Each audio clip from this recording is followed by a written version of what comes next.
गिरणा धरणातून मे 24 रोजी पाणी सोडण्याचे जिल्हाधिकारी यांचे आदेश।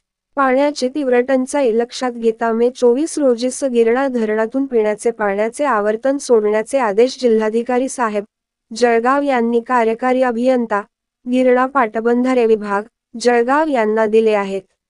या आदेशानुसार मे 24 शुक्रवार रोजी सकाळी 6 वाजता गिरणा धरणातून पिण्याच्या पाण्याचे बिगर सिंचन पाणी वापराचे चौथे आवर्तन 2000 क्युसेसने सोडण्यात येणार आहे। पिण्याच्या पाण्याचे चौथे आवर्तन हे भडगाव, पाचोरा, दहिगाव बंधारा, कानलदा पर्यंत आहे। हे पाणी फक्त पिण्यासाठीचे असल्याने सर्व शेतकऱ्यांनी शेतीचे पंप बंद ठेवावे, तसेच नदीकाठच्या नागरिकांनी सतर्क राहावे अशी माहिती गिरणा पाटबंधारे विभागामार्फत देण्यात आली आहे। सतीश पाटील, दिव्य महाराष्ट्र न्यूज, भडगाव।